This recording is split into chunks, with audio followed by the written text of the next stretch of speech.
مانگیں گے عطا ہوگا۔ بی بی کہیں گی پروردگار، چھٹے امام فرماتے ہیں نور الثقلین میں، تفسیر نور الثقلین میں ہیں الفاظ کہ بی بی کہیں گی پروردگارہ میں تب تک جنت میں نہیں جاؤں گی جب تک میرے دونوں بیٹوں کا ایک ایک عزادار جنت میں نہ آ جائے۔ بی بی اپنا حق شفاعت استعمال کریں گی۔ تو آج سب کہیے گا بی بی آج ہم سبت اکبر کا واسطہ لائے ہیں، آج حسن مجتبیٰ کا واسطہ لائے ہیں، بی بی ہماری شفاعت ضرور کیجئے گا۔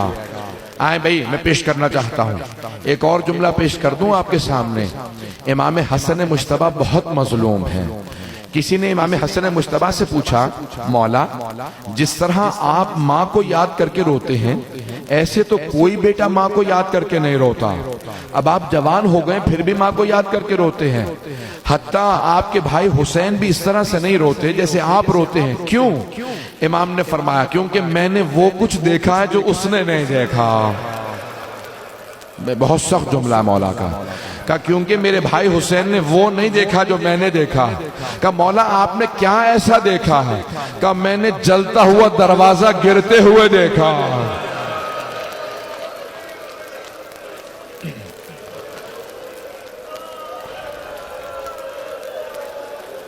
اجرکم اللہ۔ آج میں تفصیل سے پڑھنا چاہ رہا ہوں، پروردگارہ مجھے اتنی طاقت دے دے کہ امام حسن مجتبیٰ کے مصائب پڑھ سکوں۔ آپ پورے سال امام حسین کے مصائب سنتے ہیں، ذرا ایک شب میں امام حسن کے مصائب سن لیں۔ سنیں گے؟ نجف اشرف کے ایک بہت بڑے ذاکر تھے، بہت بڑے واعظ تھے، بہت بڑے عالم دین، ہمیشہ مصائب پڑھا کرتے تھے۔ مجلس مختصر ہوتی تھی لیکن مصائب بہت طولانی ہوتے تھے، مجلس میں مصائب پہ زیادہ تاکید کرتے تھے۔ تو امام حسن مجتبیٰ کی مجلس پڑھ کے گھر گئے، کہتے میں نے اس رات خواب میں امام حسن مجتبیٰ کو دیکھا کہ مولا نے مجھ سے کہا کہ اے واعظ، اے ذاکر، تم میرے سخت ترین مصائب کیوں نہیں پڑھتا؟ تو باقی تمام خاندان اہل بیت کے سخت ترین مصائب پڑھتا ہے، میرے سب سے سخت مصائب کیوں نہیں پڑھتا؟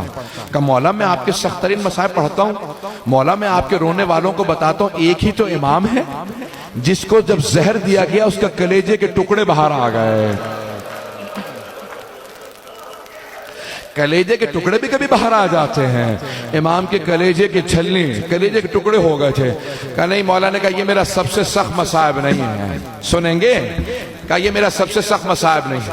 کہا مولا میں آپ کے رونے والوں کو یہ بھی بتاتا ہوں کہ ہمارے ایک امام ہیں جن کا جنازہ گھر سے گیا اور کچھ ہی دیر بعد گھر واپس آ گیا، کبھی جنازے بھی گھر واپس آتے ہیں۔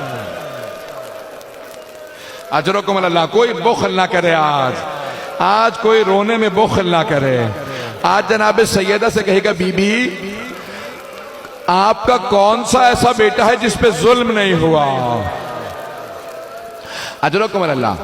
ایک مرتبہ امام حسن مجتبیٰ نے کہا نہیں یہ میرا سب سے سخت مصائب نہیں ہے۔ کہا مولا میں یہ بھی آپ کے رونے والوں کو بتاتا ہوں کہ ایک ہی امام ہے جس کا جب جنازہ گیا نا تو تیروں کے ساتھ واپس آیا۔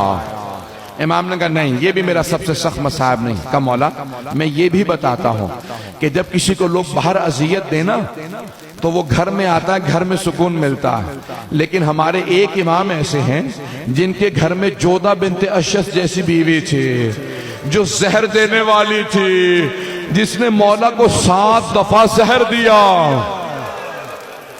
مولا نے کہا نہیں یہ بھی میرا سب سے سخت مصائب نہیں ہے۔ کہا پھر مولا میں نہیں جانتا آپ کا کون سا مصائب سب سے سخت ہے۔ امام حسن مجتبیٰ نے کہا اے واعظ اب جب تو میرے رونے والوں کے سامنے جانا نا تو میرے رونے والوں سے کہنا حسن مجتبیٰ نے کہا ہے میرا سب سے سخت مصائب یہ ہے، مدینہ شہر تھا، شہر کی ایک گلی تھی، گلی کا ایک دروازہ تھا، اس دروازے پہ آگ لگی تھی اور جلتے ہوئے دروازے کے پیچھے حسن مجتبیٰ کی ماں کھڑی تھی۔ میرے رونے والوں سے کہنا جب جلتا ہوا دروازہ گرا میں ماں کو دیکھ رہا تھا، میری ماں نے ایک مرتبہ دروازہ روکنا چاہا، جب دروازہ گر گیا آواز دی فضا الیکی، فضا میری مدد کو، میرا محسن شہید ہو گئے۔